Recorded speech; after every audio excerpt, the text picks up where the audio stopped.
This is not clickbait. Jennifer Lopez's ex-husband, Ben Affleck, is opening up wide about their failed marriage.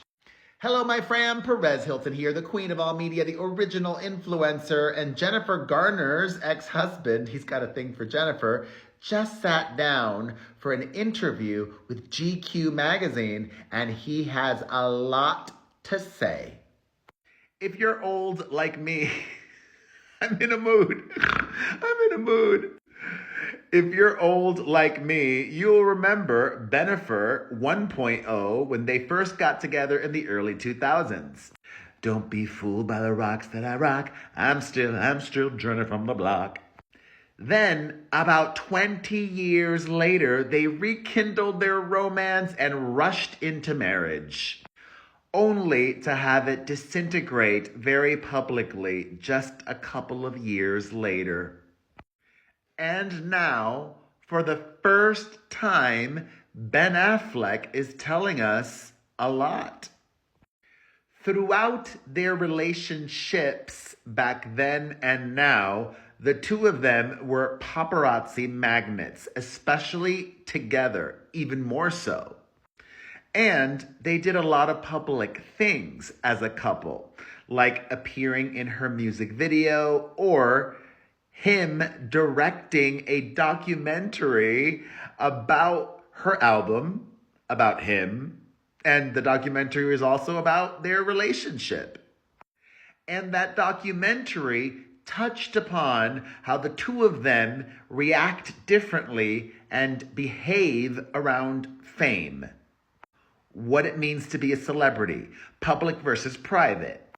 Specifically talking about that documentary, which had the unfortunate title of The Greatest Love Story Never Told. It came out last year. Ben was prominently featured in it, and of that, my least favorite Batman says, quote, part of it.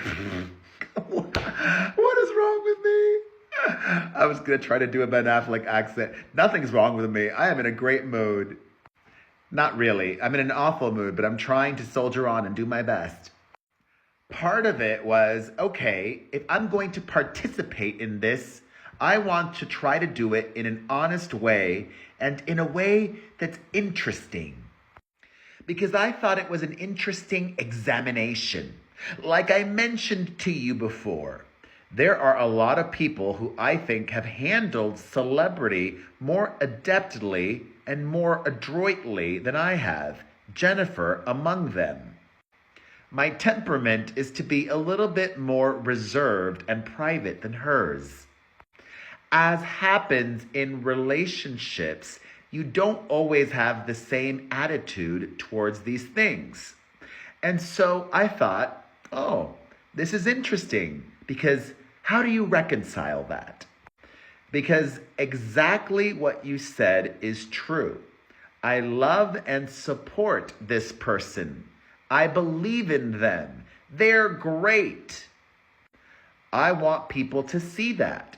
And I think the thing that I said in that documentary, or the piece that they used, was where I said, you don't marry a ship captain and then say, well, I don't like going out in the water.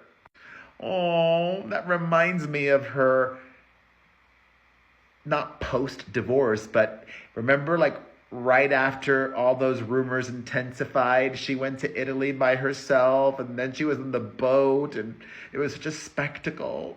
Pobrecita. I've said it before, I'll say it again, he did her dirty. I just know he did. Benny continues, you've got to own what you knew going into any relationship. Good. So he was fully prepared to marry someone who loves being a superstar. And I think it's important to say that wasn't the cause of some major fracture. It's not like you can watch the documentary and go, oh, now I understand the issues that these two had. So he's saying fame, the media, social media attention, the paparazzi, that was not the reason for their split. Then they move on, but later on, Ben circles back because he's a thinker, or maybe even an overthinker. He says, I hope I was clear about when you asked me about Jen and the documentary, and I talked about that and my sort of personal life a little bit, which I don't mind doing as long as my actual feelings and intentions and beliefs are communicated, which I hope I was clear that this is someone I have a lot of respect for. Well, that's nice. I still think he's to blame. I know it. And he doubles down on his assertion that we, the media, social media, the paparazzi, the attention, had nothing to do with their split. He really wants us to believe this. Ben says, I get wanting to divine or explore the kind of differences in perspective that we have in terms of how a person feels comfortable approaching the line between public and private life. But I really hope that whatever you use in the GQ article doesn't suggest that I have any negativity or judgment or anything regarding that. I have nothing but respect. Meaning, he doesn't mind that she loves getting her picture taken and reveling in being a star, baby. Ben waxes poetically. I guess there's a tendency, he says, to look at breakups and want to identify root causes or something. But honestly, like I said, the truth, oh my God, what a great word. The truth is much more quotidian. Quotidian. Fudge. I can read it. I know what it means. Quotidian. Fudge. How do you say that? Quotidian. Like basic, you know? The truth is much more smaller than that. Whatever. Like quotidian. Fudge. How do you I'm Cuban, y'all. Discúlpenme, yo no aprendí inglés hasta que tenía 5 años y fui a la escuela, okay? The truth is much more quotidian than probably people would believe or would be interesting. Well, tell us. I mean, he won't, but I want to know. He added, there's no scandal, no soap opera, no intrigue. The truth is, when you talk to somebody, hey, what happened? Well, there is no, this is what happened. It's just a story about people trying to figure out their lives and relationships in ways that we all sort of normally do. And as you get older, this is true for me. I assume it's true for most people. There is no so-and-so did this or this was the big event.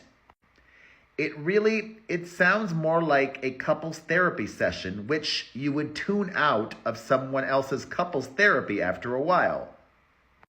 For one thing, you start going, okay, clearly this person has got these issues. Clearly they have these issues. And the reason I don't want to share that is just sort of embarrassing. It feels vulnerable. In that same article, he said about Jennifer Garner, I'm really lucky that I have a really good co-parent and partner in Jennifer Garner, the kid's mom, who's wonderful and great, and we work together well. And honestly, I'm surprised that Ben said as much as he did in this interview. Way more than I thought he would. I don't know. I still don't believe him. I think he's most of the reason for their split. I think Jen is a helpless romantic and really wanted this to work, and well, Ben is Ben. What do you think of his proclamations? Do you believe him? Not? What are your thoughts? Let's discuss it all in the comment section.